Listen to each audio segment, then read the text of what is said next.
Bike Netaji और पीछे बैठी महिला, बस यही वह सीसीटीवी फुटेज है जिसके बाद में बीजेपी के एक बड़ी नेता के लिए संकट खड़ी हो गई है। लोगों के मोबाइल में यह वीडियो पहुंच गया है और लोग चटकारे लेते हुए इस वीडियो को देख भी रहे हैं, एक दूसरे को साझा भी कर रहे हैं। इन नेताजी की फोटो हर किसी के साथ में आपको नजर आ जाएगी। आप बस बीजेपी के किसी भी बड़े नेता का नाम लीजिए, बीजेपी क्या कांग्रेस के भी किसी नेता का नाम लीजिए, आप उनके साथ में मुस्कुराते हुए आपको यह नेताजी नजर भी आ जाएंगे। लेकिन अब नेताजी फरार है, कहीं पर नजर नहीं आ रहे हैं।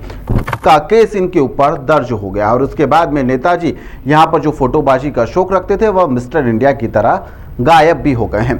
सीहोर के आष्टा में एक ऐसा ही मामला सामने आया है जिसने राजनीति में संस्कार और चरित्र दोनों के ऊपर सवाल भी खड़े कर दिए हैं। 4 बार के पूर्व पार्षद और उनके ऊपर जो आरोप है वह इतने ज्यादा गंभीर है कि अब राजनीति से ज्यादा चर्चा थाने की होने लगी है कि कहीं थाने की लॉकअप में उन्हें बंद ना कर दिया जाए। लेकिन सवाल यही है कि क्या जनप्रतिनिधि का रसूख जो है अब कानून के लिए एक बड़ा सवाल बन जाएगा। कानून क्या अपना काम इस रसूख के आगे कर पाएगा जैसा आम आदमी के लिए किया जाता है। अगर आम आदमी पर इस तरह के आरोप लगते तो फिर क्या कार्रवाई होती, आप सभी बेहतर तरीके से जानते हैं। क्या वैसी कार्रवाई होगी? मामला पार्वती थाना क्षेत्र का है जहां पर एक महिला ने 4 बार के पूर्व पार्षद बाबूलाल मालवी के ऊपर छेड़छाड़ का आरोप लगाया है। महिला का आरोप है कि यहां पर आरोपी ने पहचान का फायदा उठाया, घुमाने के लिए लेकर गया और उसके बाद में बाईपास स्थित एक होटल पर ले जाकर उसके साथ में अभद्रता की गई है। जब महिला ने इसका विरोध करा तो उसे धमकी तक दी गई। घटना के बाद में महिला ने अपने पति को पूरी बात बताई और इसके बाद में पति के साथ में मिलकर वह आष्टा के जो थाना है पार्वती थाना वहां पर पहुंचती है और इसकी शिकायत दर्ज करवा दी जाती है। पुलिस ने मामला भी दर्ज कर लिया है। आरोपी अभी फरार है, यानी कि जो पूर्व पार्षद हैं, जो नेताजी हैं, वह फरार बताए जा रहे हैं।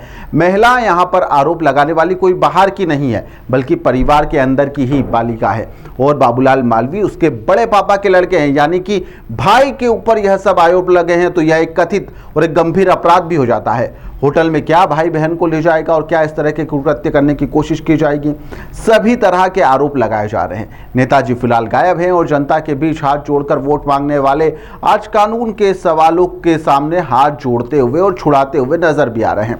4 बार के पार्षद रहे शख्स क्या वाकई में जनसेवा कर रहा था या फिर जनसंपर्क के नाम पर कुछ और ही खेल चल रहा था और परिवार की बहन बेटी को भी उसने नहीं छोड़ा, ऐसे आरोप लग रहे हैं। मामला सिर्फ एक एफआईआर तक सीमित नहीं रहता, सीधे सीधे यहां पर राजनीति पर भी सवाल उठ रहा है जो चरित्र की बात करती है। लेकिन जब अपने ही कटघरे में खड़े हो जाते हैं तो यही जो राजनीति करने वाले लोग हैं यह चुप हो जाते हैं, मौन धारण कर लेते हैं। आष्टा की राजनीति में बाबूलाल मालवी कोई छोटा नाम नहीं है। 4 बार के पार्षद रहना मतलब एक मजबूत पकड़ और मजबूत नेटवर्क भी उनका है और मजबूत रसूख भी उनका क्षेत्र में बताया जाता है। अब सवाल यह है कि क्या यही रसूख आरोपी को बचा भी लेगा या फिर पुलिस सच में उसे पकड़ने में जुट भी जाएगी। आरोपी फिलहाल फरार बताया जा रहा है, उसकी तलाश सभी जगह की भी जा रही है।